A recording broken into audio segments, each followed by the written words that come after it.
Welcome to Season 3 of the Broken Banquet. Ashley's settled in Houston. I'm still in Costa Rica. But we're both really excited about bringing you more conversations about missions. We hope you'll enjoy this episode.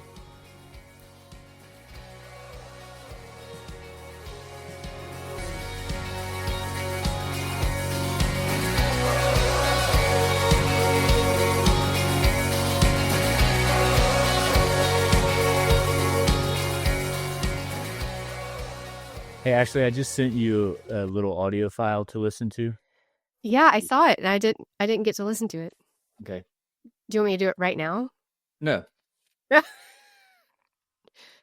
Hi, Will. At some point. I thought that was the beginning of the thing, like you wanted me to listen to something on air and be like, oh, hey, let's respond to this now. I mean, you can. It's potentially the intro and outro to Season 3 of the Broken Banquet. So if I love that. Okay. Or not. Either way, it's fine. Hi, Will Bailey. Hey, Ashley. The most exciting thing just happened. Yeah? Tell me about it. Yeah. So Bristol House, who is our contemporary worship band I know. at church. Yes, they right on. Streamed in our living room on a regular basis. Right on. The Spanish album is superb. Yeah. So their new album is dropping, I think, June 1st. And a couple of the members just came by to ask if we had heard the single that dropped today. And I just happened to have it playing in my office. Like I didn't know that they were out there. And so they came in and we had a nice little interview time talking about Jesus Loves Me. Should we interview Bristol House for the Broken Banquet podcast? Oh, we so could. That would be fantastic. Add them to the list of 150 people that you have lined up for us to talk to. Yeah, this is great. We're connected at the hip and via microphone for the rest of our lives. Will, you are so lucky. I know. Is that a sentence that I've been given, or just a promise or a privilege or a blessing? It's a blessing. Okay. Anointing. I'll take it. Hey, I've got this amazing human being that I can't wait to introduce you to today.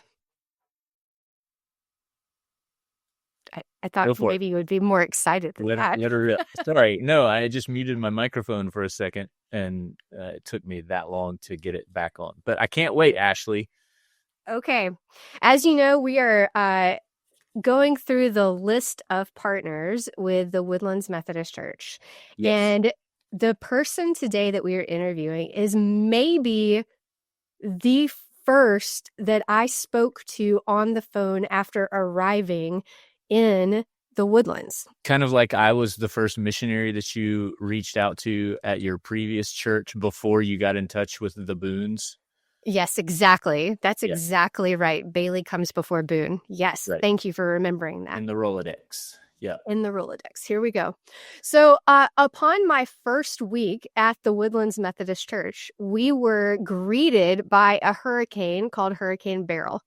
And Hurricane Beryl was coming at us like wildfire. And so I got a phone call from a man named Steve Tybor. And he was just a bundle of energy and contagious joy over the phone from an organization called 8 Days of Hope. And we'll talk about our partnership and how that developed in a bit. But he called saying, hey, I'm going to send some folks to you. Get ready. Help is on the way. Hope is on the way. And sure enough, he was right. So I am here to introduce you, Will Bailey, to my friend, Steve Tybor. Hello, Steve. Hey, Will. Nice to meet you, man. I tell you, it's you guys work really well together. It's an interesting relationship, but I'm captivated, and I've only been watching for 2 minutes. I would agree with all of those things. I do think we work well together. It is an interesting relationship. Interesting can be very good. And and interesting can be interesting. So we'll leave it there. You know, sometimes train wrecks are interesting. I mean, it depends on your definition of interesting. So. Oh my gosh. Hey, thank you guys so much for having me. I was really looking forward to this. I've been traveling a lot this week. There's a lot of disasters going around the country. And I was going to take the afternoon off, but I thought, wait a minute, I get to do this interview before I get the afternoon off. So this is a great way for me to end my day. Wonderful. Well, we won't take up too much of your time so that you can get to your... I got up to 3 hours. We're good. We're definitely not We- going to need 3 hours. Okay, Unless this is a 3-part series of podcasts we do with Mm-hmm. Steve. Could be. Boom. Okay. Well, so Will and I have known each other for, I think, almost 20 years. Is that Yep. my math is bad? Yeah. And so close.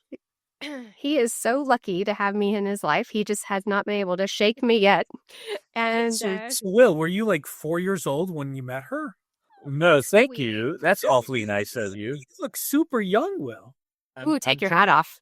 I'm turning 50 this year. I shaved my white beard a couple of weeks ago. Good But yeah, for you. but thank you. Appreciate that. Yeah. It's because I eat so healthy and exercise so much.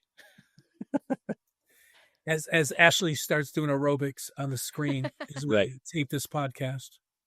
Y'all, last night I woke up. I had the worst cramp I've ever had in my entire life in my leg, in my calf. Oh my gosh, it was the worst pain I've ever felt. It was horrible. And I still today can't quite extend my leg the entire way straight. Anyway, Steve, we're so thankful you're on the Broken Banquet podcast. We want to just introduce you to our listeners. Just tell us a little bit about who you are, a little bit about your story, and then we'll go from there.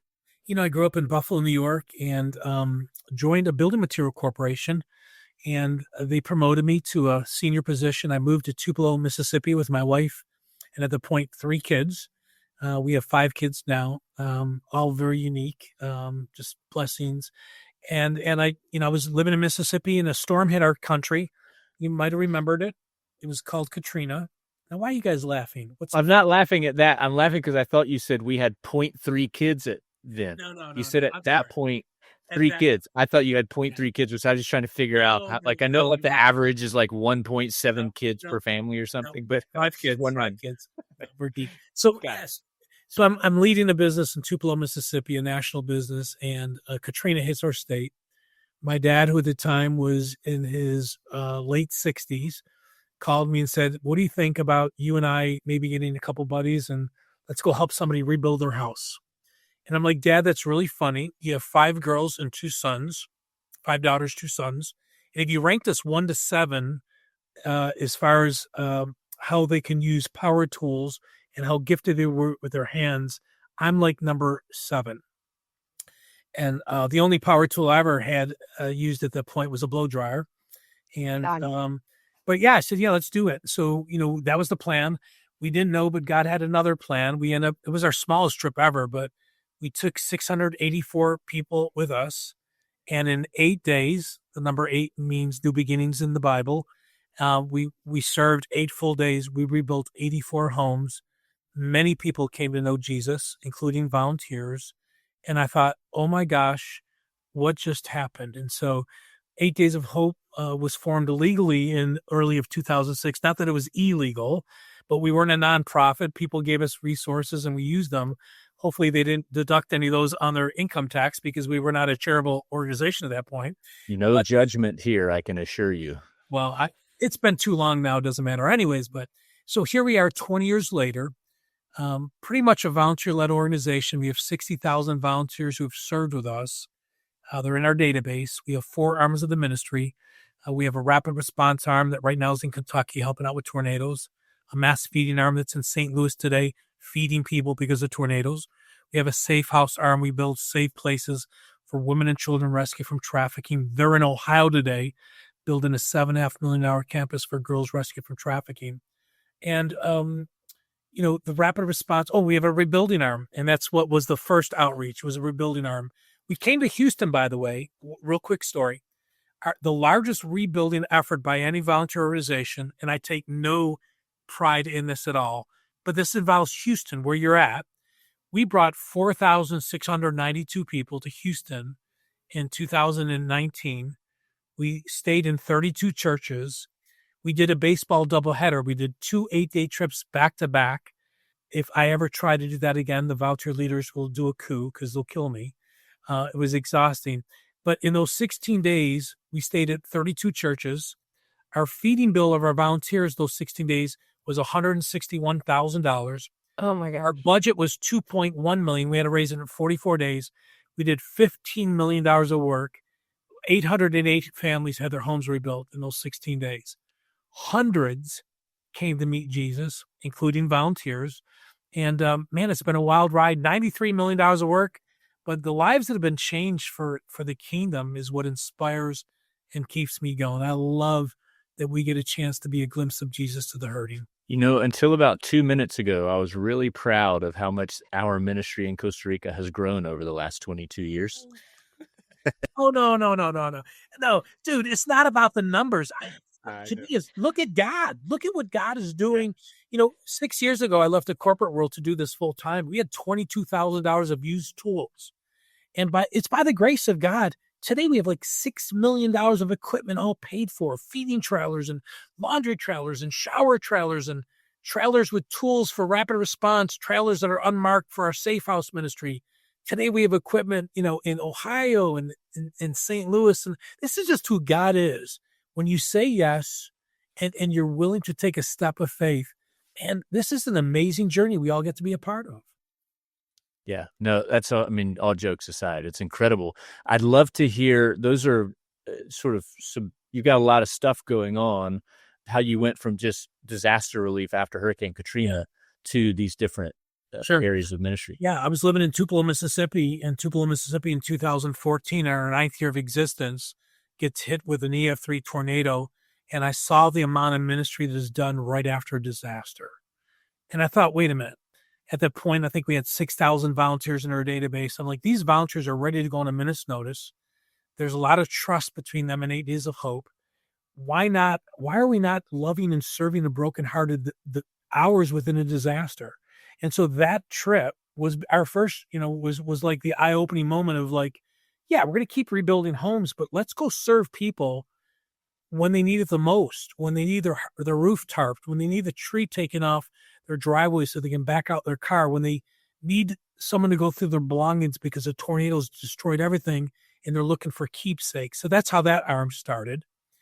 The next arm, our Safe House ministry, all 5 of our children are adopted. And as we were looking to adopt overseas, I learned a little bit about trafficking. I thought it was just an international challenge. I found out very quickly it was an American challenge, and if not, America's kind of leading the way, mainly due to pornography. And with smartphones being used like they are now by 6th graders and 4th graders and having access to the internet with a lot of people not really paying attention to what they're looking at, it dawned on me that we had, at that point, 30,000 volunteers. A lot of them were good with their hands. They were skilled. A lot were like me, less skilled, but they wanted to do something. And so our first project ever was in Houston, Texas, with Elijah Rising. And just knowing that place is being used today for women who've been rescued from cantinas and strip joints and from traffickers. And they're given an opportunity to restart their journey and get off the drugs and alcohol that a lot of them have been induced to get the healing, the counseling they need, to get the schooling, to learn how to fill out a resume, to be loved on when they felt like they were unlovable. And, now we have done 15 facilities around the country. The campus I'm talking about earlier in Ohio is our largest project, but we've done one in Houston. We did one for the refuge in Austin, Texas, Sioux Falls, South Dakota. We just finished with Call to Freedom. We worked with Tim Tebow Foundation in Chattanooga. We've done them in Buffalo, Mississippi, India. We've done them all over the country. And, so that was the third arm. And the fourth arm, I was in La Place, Louisiana, where I met your predecessor. Right on. I was going to bring it there. Okay, good. And I'm sitting there talking to Pastor Neil Bernard. We're down there with a hurricane. And a gentleman walks in and says, I'm with the Woodlands Methodist Church. Who are you? I said, well, my name is Steve. I'm with 8 Days of Hope.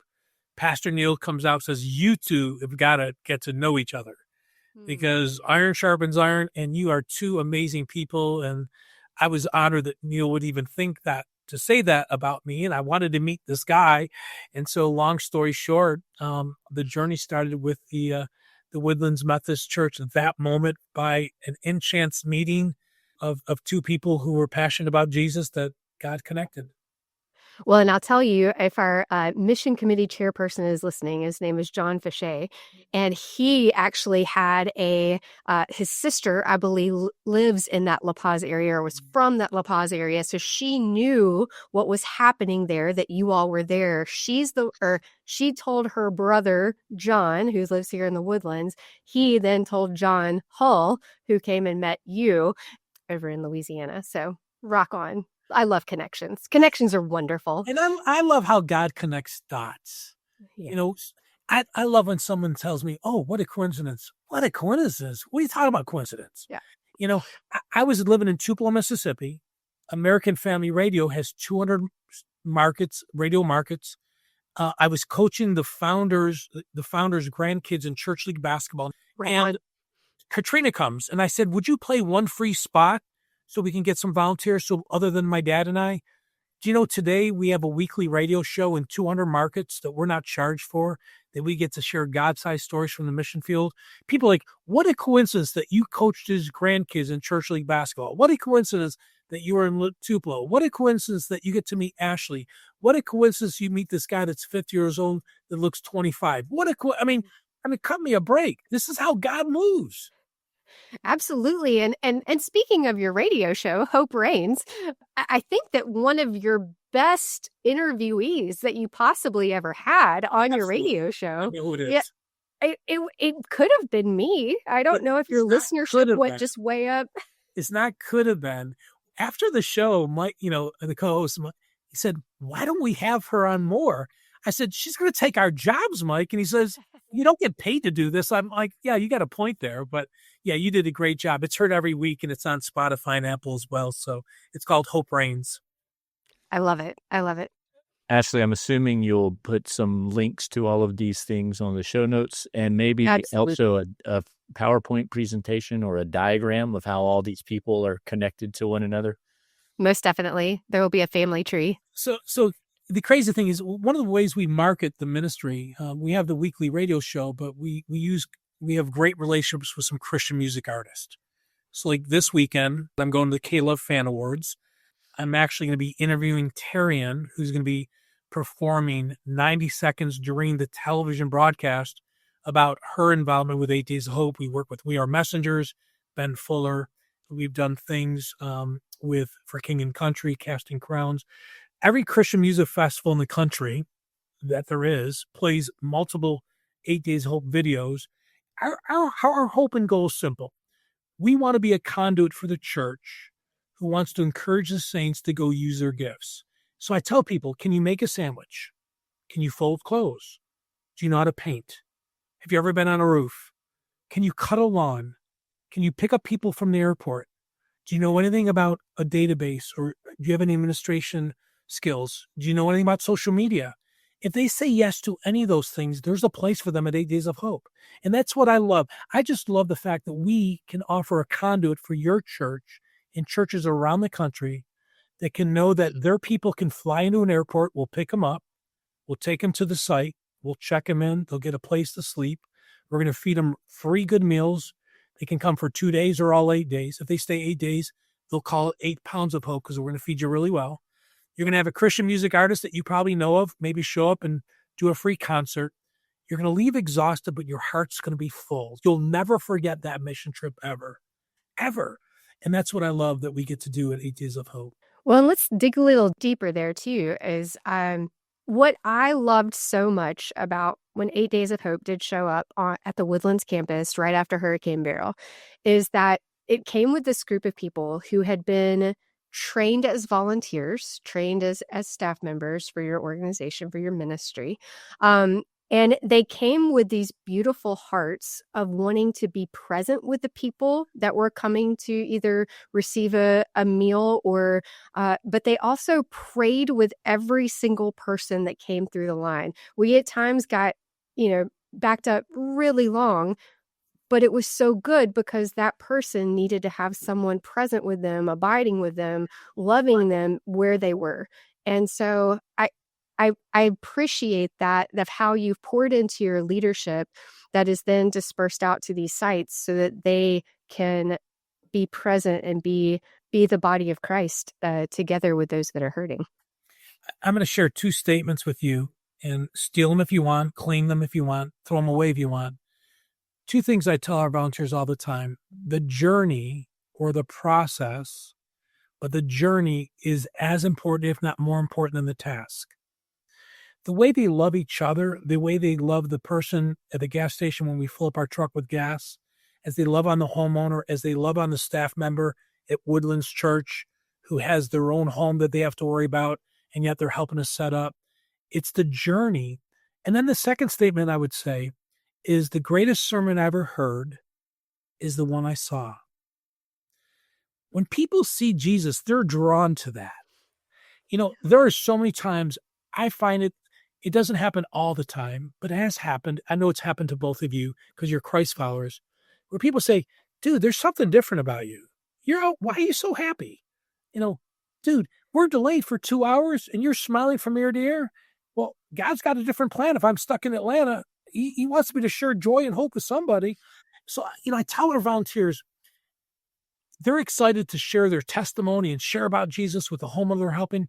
Sometimes that doesn't happen on day number 6 when the family member says, hey, Susan, why'd you come from Texas to Kentucky? You don't know me. Why are you here? Why have you been so nice all week? Why do you invite me to come to lunch every day with the crew? Why would you leave your comfort of your own bed to sleep on that air mattress? And then they get a chance to share maybe their 2-minute testimony and maybe share one scripture verse, maybe.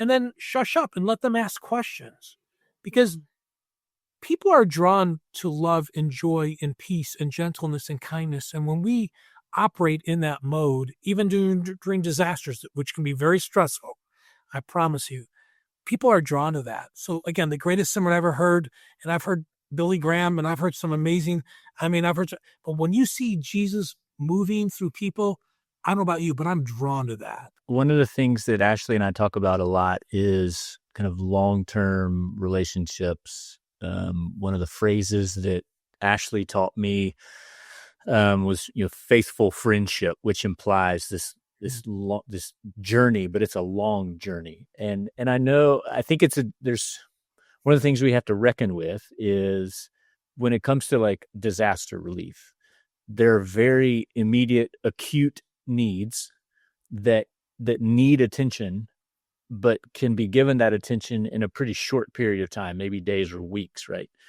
So is there a way, do you see those opportunities as sort of a springboard in some cases to longer term relations? Does Susan in Kentucky and Mary from Texas, are there ways that they wind up becoming faithful friends with one another? Is that something that you push? Is that sort of left up to the volunteers to figure out how to lean into that? I've lived in disaster areas before, and I know how important it is that the first 48 hours that people are coming in and Right. sometimes even saving lives. But I think we need to acknowledge that we've talked so much over the first 2 seasons of this about these long-term committed relationships. Sure. How does that fit into your model for ministry? So it looks different. So the first 2 days, they need food and water. We're in St. Louis today, feeding people and giving water. A couple days later, they're worried about tarping the roof. And can you salvage my property? I can't even get through the front doors. Can you help me out? Relationships are formed not so much over a meal when the local church hands out a meal, because we always work through the local church. So we make the food and the church hands the food, because we're going to leave. The church is there. We want them to come back to the local church. It gives the local church a chance to invite them. Hey, Sunday we have a service at 9. No pressure, but if you want to come by, we'd love to have it come by. And guess what? We're going to have lunch afterwards. So we don't form relationships with the feeding. The rapid response, where you're at a house for a day, it starts. The rebuilding trips, when you're rebuilding a home in 8 days and you're giving someone a brand new home in 8 days. I mean, we have built homes. God has built homes in 8 days through the volunteers of 8 days old. We don't do anything. But from the ground up, these homes are built.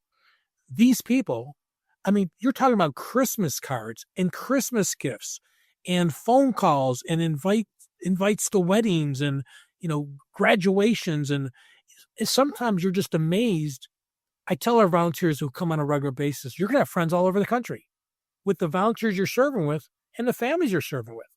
My wife will say, Steve, do you really have 4,800 friends on Facebook? I said, Charmaine, I don't. But the number's high because you meet people at 8 Days Open. They like, oh, you're my friend now. I'm everyone's friend, but you know how that goes. Okay. I was just going to make a joke about Will, but no, go ahead. Oh, go ahead. Make it. That's the joke. No. It was bad. It was going to be a bad joke. Will. See, God didn't want her to spit it out because I was going to say something about him being approachable, but that's fine. It's Okay. Go ahead. Yeah. So check this out. We have had people come on trips and the common denominator is Jesus. It's serving people. It's mission work. This year, we're celebrating our 29th wedding of people who've met on an 8 Days Old missions trip. Now, when I put that over the radar, I said, now, wait a minute. We're not a dating site.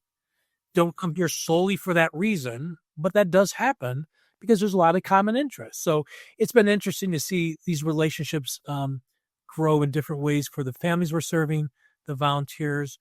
I mean, my family, the other leaders of 8 Days of Hope, some of them are even closer than some immediate family members, to be candid with you, because they're like-minded and we live life together. And if I'm, going through a challenge with a kid or my health or finances, I know I can lean on them and they'll pray for me in a minute.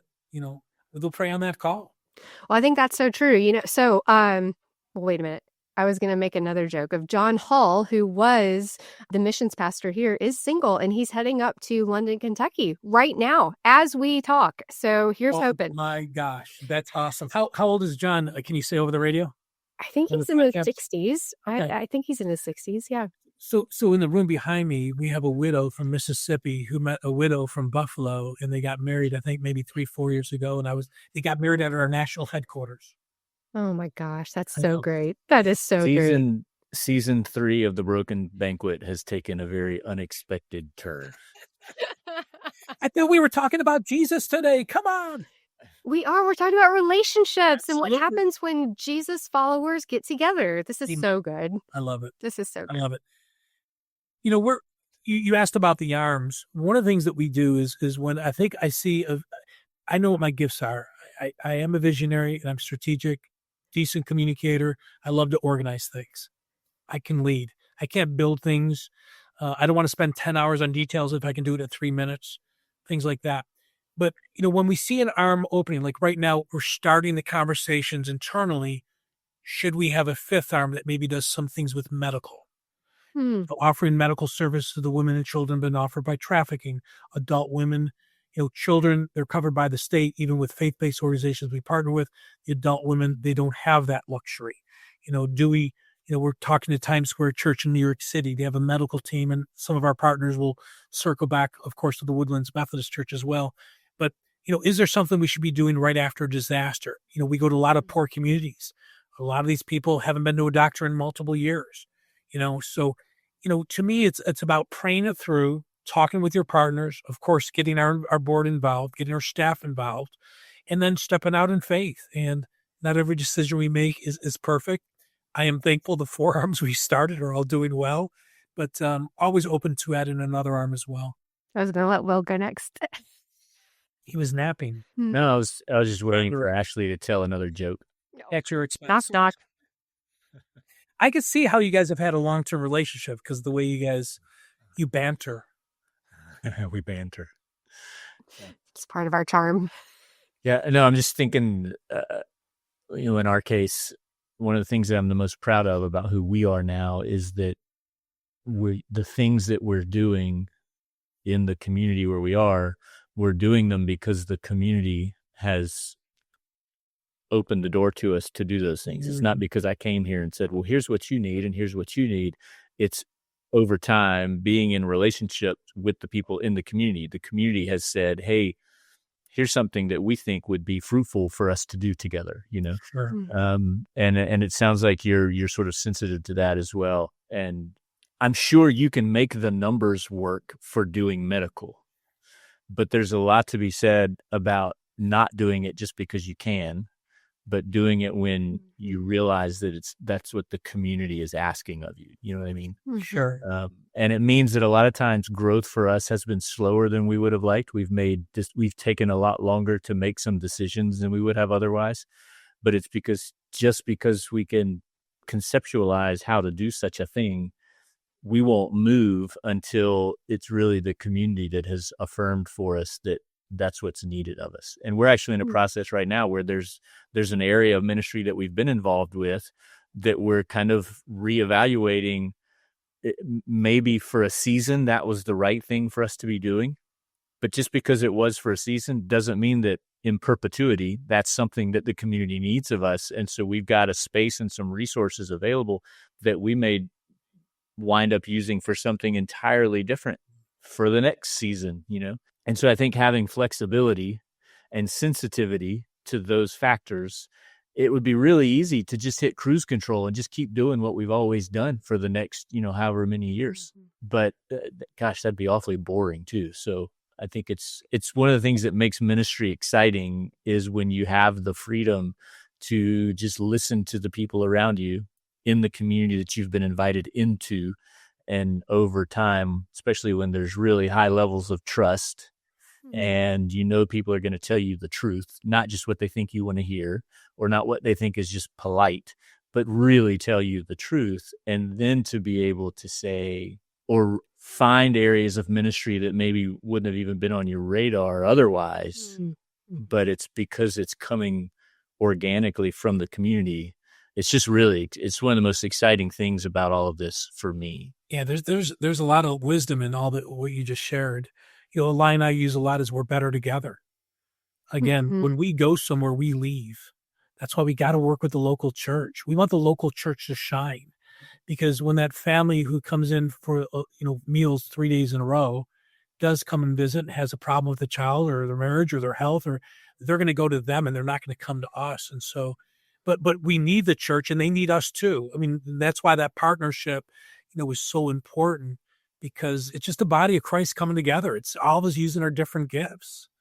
And I'm just so thankful, so many of our national partners, again, the Woodlands Methodist Church being one of them, but I think we have 8 or 9 churches who make up our national partners, and they sow into the ministry of 8 Days Hope every year. We need that sowing so we can step out in faith and, buy $50,000 of food to start feeding people in St. Louis when we haven't told the world that we're going. I mean, you got to place the order and make sure you get the food before you tell. So, that partnership is so important. That's exactly what I was going to answer that for you, Stephen. Just say the great thing about what 8 Days of Hope and what you do is you also pour into your local church partners, and you're there for them. You pray with them. You walk through life with them. And so you've taken so much time to develop those relationships personally and as your organization. I love talking to Chandler, to Colleen, to Matt, to Caleb, to all the people of your ministry that have so richly bought into being the body of Christ together. So I think that's one thing that makes you different and why I love you. Yeah. Oh, you're so sweet.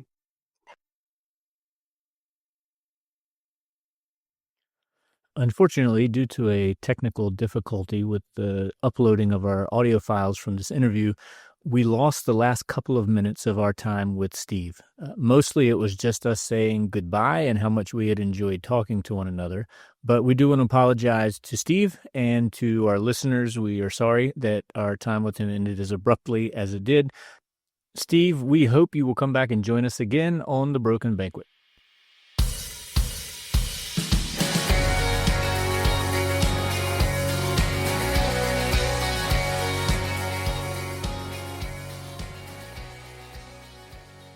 You've been listening to The Broken Banquet, a podcast by Will Bailey and Ashley Goad.